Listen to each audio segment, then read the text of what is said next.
So, NASA has launched a sounding rocket from Australia and not the USA. What are the odds for that? What actually is a sounding rocket? Let's get closer to the picture. Welcome to Cosmos Observer, your one-stop to space wonders. The word sounding rocket comes from the nautical term to sound, which means to gather measurements. It's also called the research rocket. This kind of testing is exceptional since it's simple, economical, and quick. In around 6 months, the experiments for the payload can be constructed. On June 26, 2022, at 10:29 a.m. EDT, a NASA Black Brant 9 suborbital sounding rocket was successfully launched from the Arnhem Space Center in Australia's Northern Territory on the Tupuma Plateau near Nullarbor. The rocket carried the X-ray Quantum Calorimeter, or XQC, experiment from the University of Wisconsin. According to preliminary findings, the science instrument received solid data during the mission. The rocket transported the science instrument to an altitude of 203 miles before parachute dropping and landing southwest of the launch site. The science instrument and rocket motors are now being recovered. The XQC was the first of 3 planned space scientific missions from ASC. The Northern Territory's Chief Minister, Natasha Files, called the launch extremely proud for Australia and said it had been done with a traditional Aboriginal owner's permission. Following a successful launch on June 26, NASA plans to launch 2 further sounding rockets from Northern Australia in the first half of July. These missions will aid scientists in understanding how starlight affects a planet's atmosphere, potentially determining a planet's ability to support life as we know it. The 13-meter sounding rockets will not enter orbit, but instead take scientific measurements.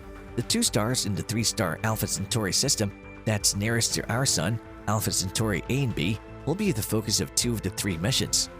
The 2 missions will examine Alpha Centauri A and B in severe and far-ultraviolet radiation. The third will investigate the X-rays that come from the interstellar medium or the gas and particle clouds between stars. A crucial element in the search for life is ultraviolet light, which has shorter wavelengths than visible light. The chemicals required for life can be produced with a small amount of ultraviolet light, but too much can destroy an atmosphere and leave behind an inhospitable planet. Only Earth is known to support life out of the more than 5,000 exoplanets that are predicted to exist throughout the universe.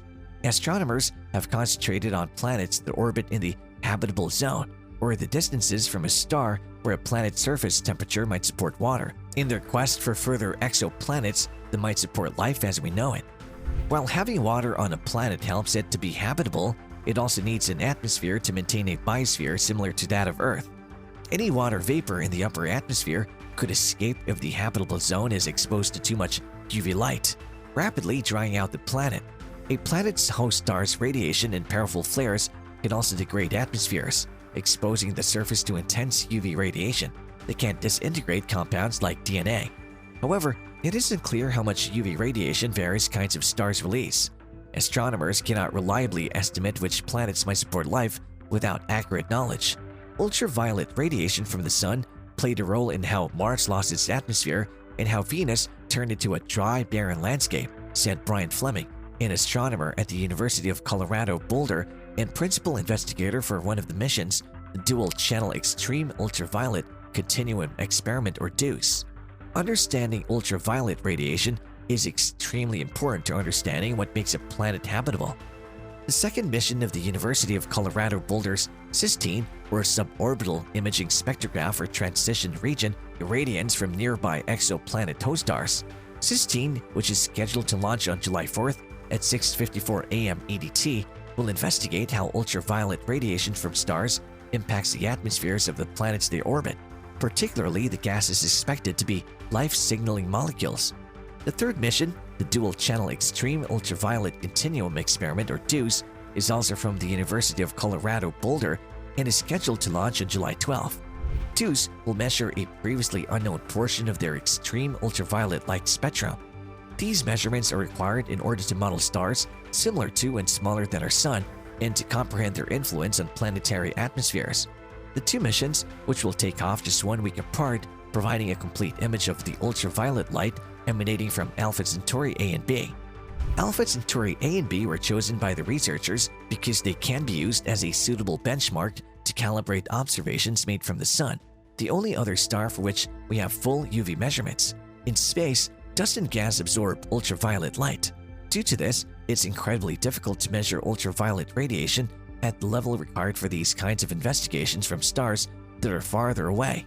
Though only 4.3 light-years away, the Alpha Centauri system is close enough for much of its ultraviolet light to reach us before being absorbed. In order to study ultraviolet light, researchers must launch instruments into space because it's largely obscured by the Earth's atmosphere.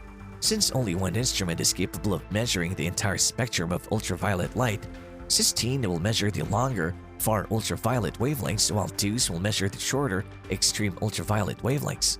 The wavelength coverage will somewhat overlap to allow for calibration and the usage of the acquired data as a single dataset.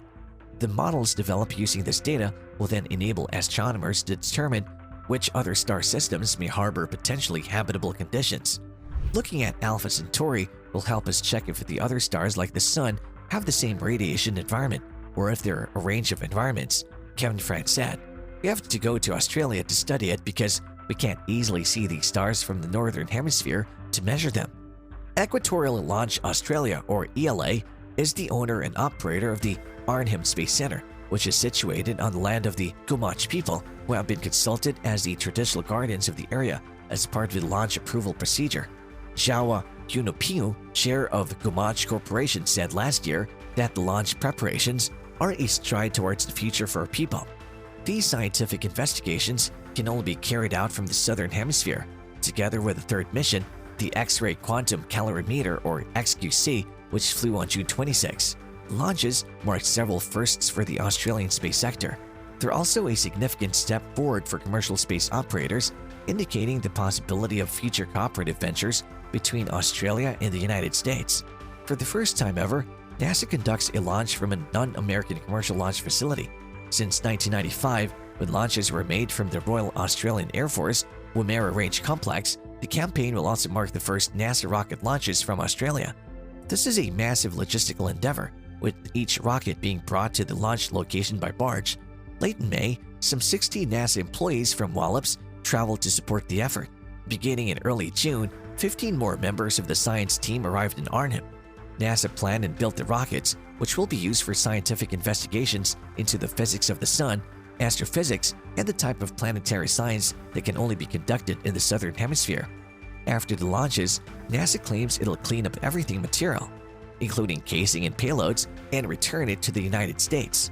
The NASA contract was announced for the first time in 2019. However, COVID lockdowns and travel restrictions have caused the launches to be postponed till now. Equatorial Launch Australia also intends to build a larger launch complex with 3 launch pads capable of supporting heavier rockets and cargos. Several additional launches are scheduled for this year. By 2024 and 2025, the business hopes to have 50 or more launches each year. The Arnhem Space Center is one of 3 commercial launch sites planned in Australia. Southern Launch conducted suborbital launches from the Kuniba Test Range in South Australia in September 2020 in collaboration with the Kuniba Community Aboriginal Corporation. Southern Launch has also just secured a license to operate its own commercial launch facility on the Eyre Peninsula, Whalers Way Orbital Launch Complex. GILMOUR Space Technologies has asked for a permit to launch satellites from Bowen in North Queensland. The Queensland government and the Juru people, the traditional owners of the area, support its application. This commercial launch range in Australia opens up new access to the Southern Hemisphere's night sky, expanding the possibilities for future science missions, said Thomas ZURBUCHEN, NASA's Associate Administrator for the Science Mission Directorate. We're excited to be able to launch important science missions from the Southern Hemisphere and see targets that we can from the United States, said Nicky Fox, Director for NASA's Heliophysics Division at NASA headquarters in Washington, D.C. Onlookers who traveled to the isolated location only saw the rocket for around 10 seconds before it blasted out of sight. The sounding rocket's stay in space was similarly brief, with the 13-meter-long projectile returning to Earth after a projected 15-minute stay. However, the data collected by the mission's X-ray camera during that time will assist reveal the secrets of Alpha Centauri A and B, the closest double-star system to Earth.